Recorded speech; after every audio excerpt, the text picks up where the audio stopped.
Hello, Michael and Jennifer. How are you guys doing?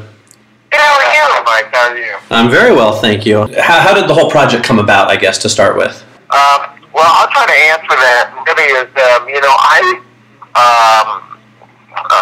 kind of over the years, I've had a lot of people tell me that I should like try to direct something.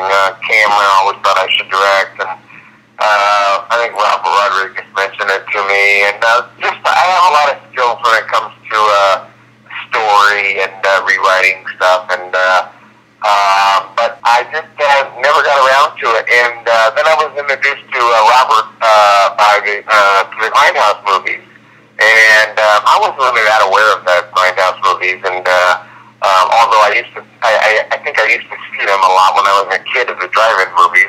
They were the first movie up, and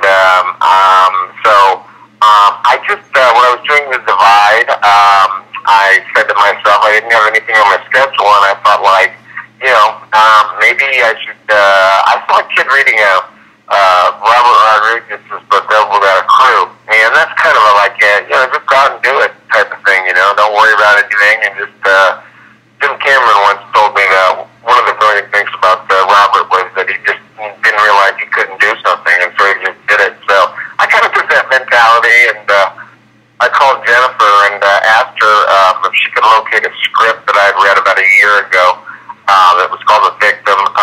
It was a kind of a Saw kind of movie. It did have a serial killer, and it did have a stripper in it, I think, and it did have I think it had a cabin in it.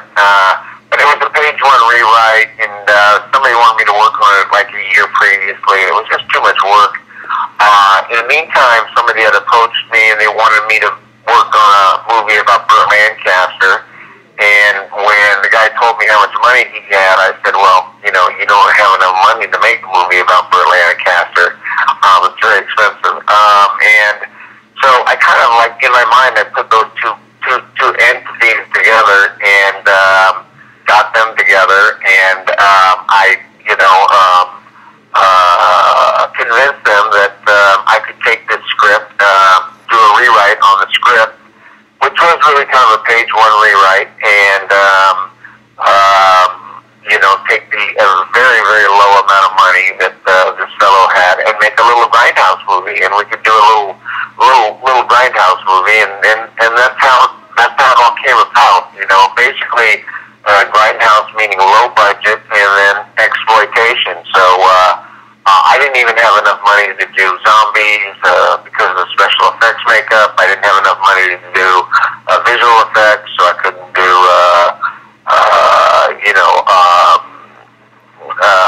vampires. I didn't have enough money for people. I didn't have enough money for crashing cars. I didn't have enough money for stunts. I didn't have anything. I didn't even have a stunt team there. I had a guy that helped me out with stunts a little bit, but I just figured I would start with the sex, and Jennifer, of course, said that she would help me out, and she got her friend Danielle Harris to help me out, and so we had the two really pretty girls and sexy girls doing sex, and that's really the number one priority, and if you have that, that's good. And I always thought 30 cops and drugs, and that was kind of cool, and I had enough money for a little bit of action and a little bit of torture, and I thought I would just throw in a serial killer. So I basically wrote the script in 3 weeks. We had a kind of a deadline with the money, and I wrote the script in 3 weeks, and we then kind of rolled into a 10-day shoot. So while I was writing the script, we were in pre-production, so we were crewing up, we were putting our cast together, we were dealing with the Screen Actors Guild, we were doing locations, we were doing everything that you need to do when you normally have a script when you're in pre-production. But we didn't have a script, so people just followed me around and listened to me, and I would say, we need this, we need that, we need this, we need that, and they were all pulling their hair out. And so we did the pre-production, and I wrote the script at the same time, and that took 3 3 weeks, and then we rolled into a 12-day shoot. And I had never done a movie before that was less than 24 days. So I was very skeptical about what we were going to get and what we were going to do, but I went ahead with it anyway. And I told the people that gave me the money that if I was going to make the movie for, in 12 days, that I'd have to have all the creative and all the production and control, and I'd have to decide who we were going to sell it to and when we were going to sell it. And they agreed, and so I said, let's go. So we went up to make the movie, and I, am just stunned now that, like, very exciting. I just thought I don't know what I was thinking. First of all, I never really thought of myself as a movie star. I never really, had a publicist. I never really, paid actresses. Until now he's changed his whole world. Right. I mean, I never really had publicists. I mean, I would do some press for the films that I was in, but I never really seeked to be a movie star. I just wanted to be an actor, and and I did that, I did that for years and years and years, and I would have people that would, recognize me, but people were never clamoring over me, and I kind of like that, and that was, I was just a working actor, and then this thing came out, and people started taking notice of it, and all of a sudden this little tiny movie that I thought was really just going to go totally under the radar, totally straight to DVD.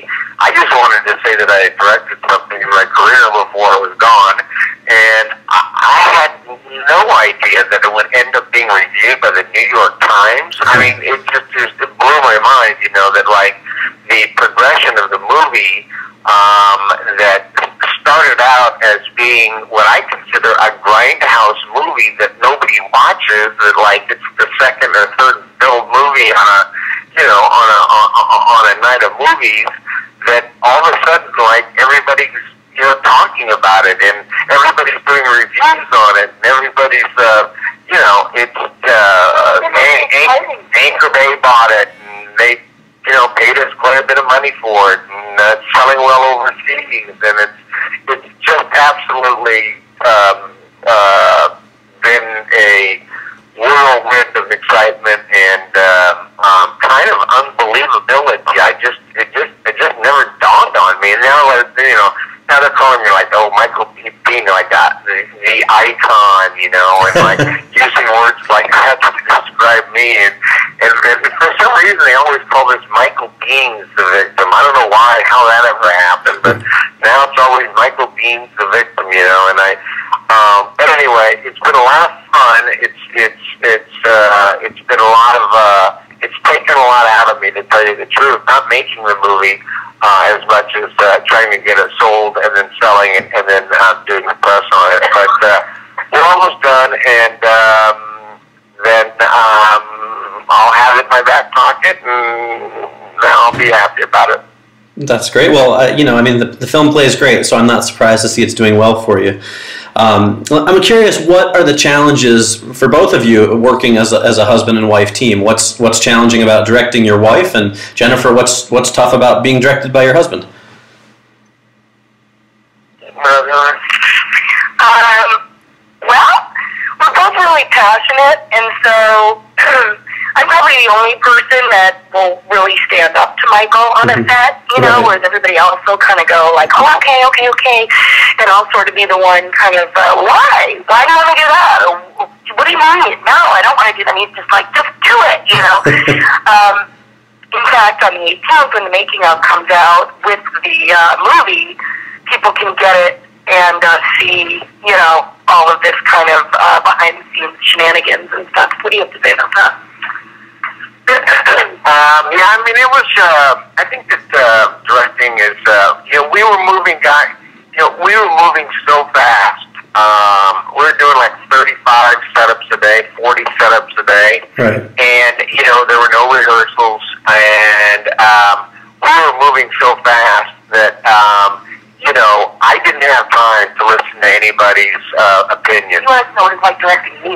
I know, and I didn't have any time to listen to her opinion either. But she did talk back to me every once in a while. But in the meantime, what would usually happen with Jennifer and I was that, I'd launch something, and we'd get into this shouting argument about something, and she'd get upset and start crying, and I'd roll camera, and of course she's crying throughout the entire movie. So right. we'd roll camera and get the shot, and it seemed to work for the movie. It was interesting, and it was fun, and but she's got a lot of backbone, and she's no pushover, that's for sure, as an actress or as a person. And it was fun. But I mean, the whole thing was like a whirlwind. I mean, it all happened so fast, and it was done so quickly. I mean, we were literally running from shot to shot, picking up the camera and running, to different a different location or a different setup, and so it would have been very, very few takes, and that's why there's so much driving in the movie. It's because we don't have any other film. There's no other movie there. It's just, so it was an experience directing her. But I've worked with her before in the past, and on readings when she goes in for auditions and stuff like that. So, I think we felt pretty comfortable with each other. Great. Are you planning to continue writing and directing, and are you guys also going to continue working together in films? We definitely will continue to work together in film. That we know, because we have some things lined up, and we have another one in the can that's in post. But I think as far as writing and directing for Michael, he wants to take a minute and maybe act in some of these, produce some of these, and regroup and see how the victim does, and then maybe do a completely different kind of piece with a bigger budget. Great. Right? Yeah, I mean, this has been, very, very tiring for me. Although I like our little movie. We have shown this now in like 20 different cities. We had to basically get people to see it, and we needed to get reviews on it, and we finally started getting reviews, and we got our first like 10, 12 reviews, which were all pretty positive, and then we started getting the companies interested in the movie, and started getting offers from different distribution companies, and we ended up in Anchor Bay, and Kevin Costner, who I like a lot and trust a lot, and but it has been, we've been flying, we were in Dublin, we were in Spain, we were in Japan, we've been in Texas like 4 or 5 times, we were in Kansas City, we were in San Francisco, we were in Phoenix, we were in and that's just to get kind of the people to see the movie. It's hard to get people to watch a movie, and so it's been a really, really strenuous time for me, as compared to an actor who gets picked up at his house at 6 o'clock in the morning and, goes in for makeup at 7 and then sits in his trailer and finally shoots his scene at 2 o'clock in the afternoon and then leaves at 4, and then has nothing else to do with the movie. So, I would like to, maybe direct again if I found a story that really, really excited me. I would like to direct again, but I'm not going to kind of wing it like I did on this one again, because it's just too much work, and I'm 56, and the kids can run around, and they the idea of getting on an airplane and flying to New York to publicize the movie, sounds like a lot of fun, but for me, it's not quite as much fun. I like talking about the movie, but it's a lot of work. It's a lot of work. It's a lot of work. So I would rather kind of